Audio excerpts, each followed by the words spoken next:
What up, peeps? Tony Baker here, back with another movie review. This time I'm reviewing the film Air.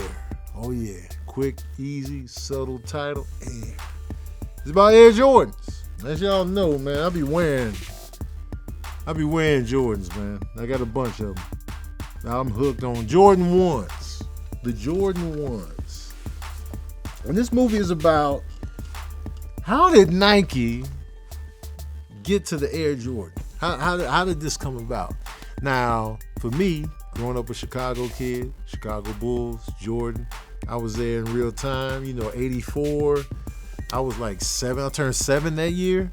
So, I didn't fully understand what was going on in the dynamics of anything. And like not knowing that Nike before that was like, they was selling a lot of running shoes. Like people that really worked out were buying Nikes, but people weren't just rocking the Nikes like that. They wasn't hot in the athletic realm in terms of just like, I guess, style, and like black people weren't really rocking them like that. This movie was kind of like an eye-opener to how that came about. It stars Matt Damon as Sonny Vaccaro, who was working at Nike, and he was like, yo, how about we put all this money that we have set aside to get 3 basketball players to get a shoe for us?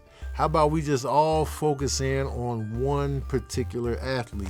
And they were like, no, we got a budget. Let's get 3 of them. You know what I'm saying? Let's just do that and call it a day. But Sonny was like, no, man, Michael Jordan is special. There's something special about this kid coming out of North Carolina. Like, there's something there, man. Let's just focus on him and then just rock it out. And at this time, Nike was like 3rd behind Converse and Adidas. Adidas were the favorites for Jordan to go with. Like once he came out of college, he was like, yo, I'm gonna do the Adidas. And he was hell bent on not even going to Nike. He was like, nah, I ain't gonna do Nike. So they were out of the equation. So they were looking at other players, like, you know what I'm saying? But they were like, nah, but Jordan, man, there's something about him. Now, Jason Bateman, who plays Rob Strasser, was like, and he was like the head of marketing at that time. He was just like, I could kind of back you on this, but I don't know if this is gonna work, man. Like, I don't think Phil Knight would approve of this if you giving all the money to just one basketball player. And Phil Knight, who's one of the co-founders of Nike, played by Ben Affleck, was just like, no, man, what are you talking about? Pretty much it was against all odds. Of course, once you have an against all odds type of setup, that's movie gold, right? We got to go against all odds. You got to believe in somebody. And Matt Damon was just like, yo, I know basketball, and I know that this kid right here is something special, and I feel like his shoe will transcend it, because all the athletes before, like Magic and Bird, they were all with Converse, and it was just like they were just giving shoes to athletes, but they weren't the shoe.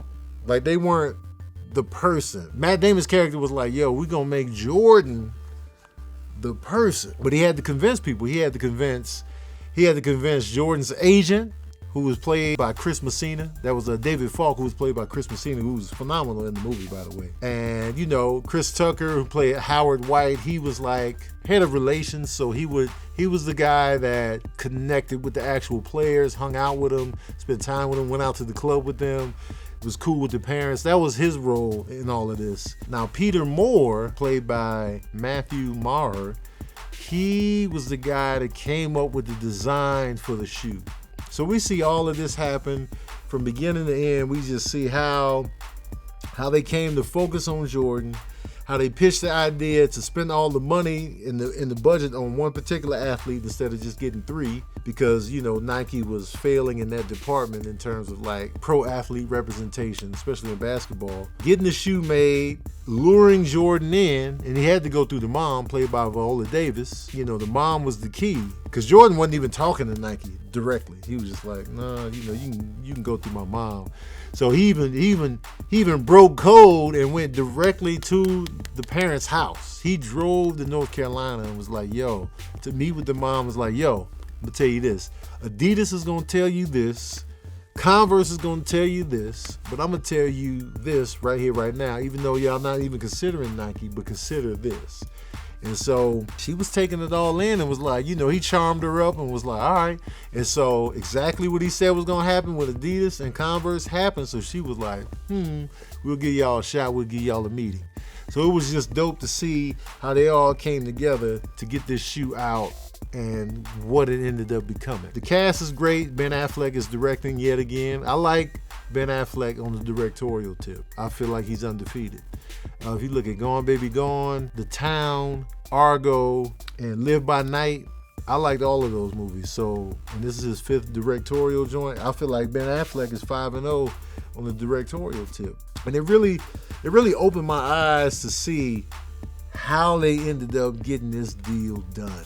Like the Jordans are, when they first came out, they were probably like $40 or something like that, maybe 40-something dollars in 1984 money. That's a lot of money. So it was just like, Jordans to me was just an unattainable shoe.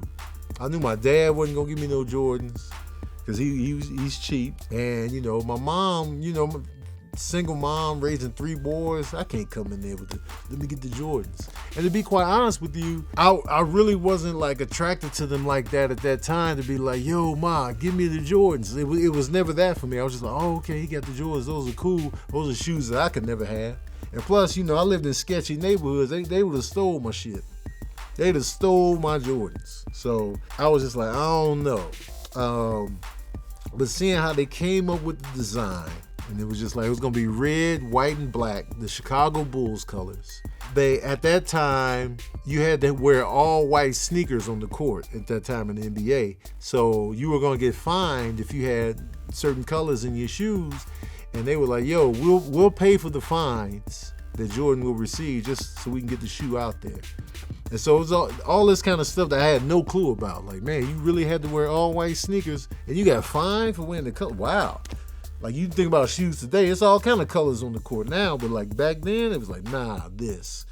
And to see how Nike kind of rose to the next level because of this deal, because like Chris Tucker was saying early in the film, black folks don't really care about, this type of shoe or that type of shoe. But when the Jordans hit the scene, black folks, we was all in. We was just like, yo, this is fire right here.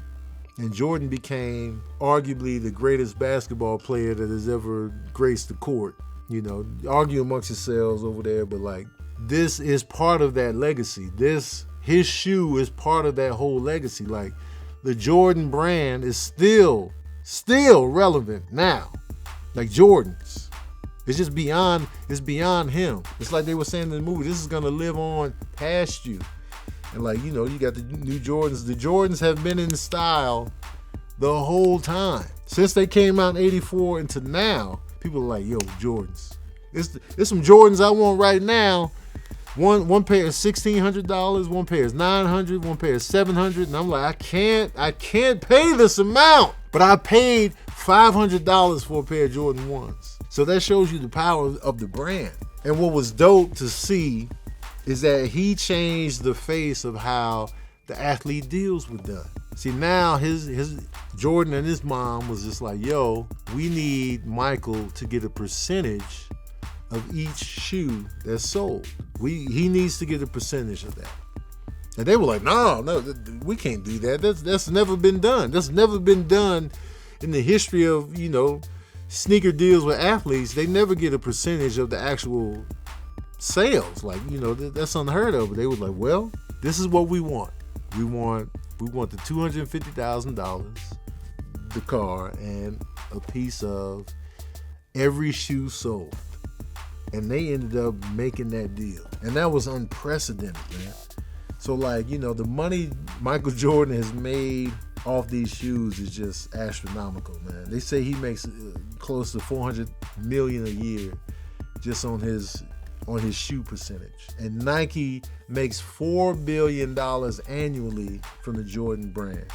$4 billion annually. That's phenomenal. That crazy number. So it's just like, wow, that's how Nike really came to power. And I'm not sure who the top dog in shoes are now. It's probably still Nike, because Nike ended up buying out Converse. And so I know Adidas is still in the mix, but Nike is just eternal at this point. you know. And so I think out of all the shoes I've ever owned, the majority have been Nike for me. Like that represented like, okay, I'm not a complete bum out here, so I got some Nikes because the pressure was on. In Chicago, they roasted you for your shoes. You got on the Payless, he got the Pro Wings on, he got the Eagle joints on. He out here, man. I was pressured to get the Nikes. Keep people off your neck. But besides that, the ensemble cast of the movie was good, energetic. I liked that it was rated R, so they can just go there, they can take it there, they can cuss, they can be real, no holds barred. And it was just a good movie based on real events, and I like movies like that. Matt Damon was good, of course, Ben Affleck. Viola Davis delivered as usual. Marlon Wayans had a small role in it, but it was a dope little role in it.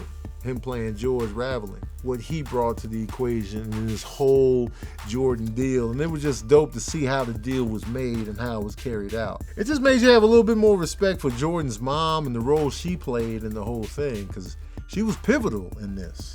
And I was like, wow, Jordan's mom was in here. And the guy that played his dad, it just made you like, man, y'all, his dad really got murdered out here. And that was sad.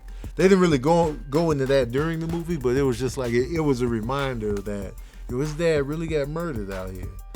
And it just goes to show you like, yo, this event right here was just a game changer.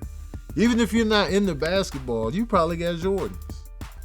You probably don't even watch the NBA. You probably got some Jordans in your closet right now, or had them back in the day. So that just goes to show you the power of this whole thing. But forget all that. Y'all want to know the smooth jazz review of Air. Well, here it is. Oh, yeah. I'm giving Air 4 saxophones out of 5. Good quality movie, man. Go check it out, man. You're going to learn some things. You're going to be like, wow, that's how it came to be. And if you got Jordans on, you can look down at your Jordans after the movie. You can be like, wow, okay. And then you can just leave the theater. And leave your shoes in the theater. Leave the Jordans in there. Somebody gonna resell them and make a nice little profit, because that's how hot these shoes are. So yo, let me know in the comment section. Let me know if you've ever had Jordans. What's the most you've ever paid for a pair of Jordans? And let me know your favorite Jordan number. Is it the 1s? Is it the 5s? Is it the 7s? The 6s? Is it the 12s, the 11s? Let me know your favorite Jordan number, and let me know how much you paid, man. Let me know in the comment section below. Don't forget to like, share, and subscribe. And as usual, we out here.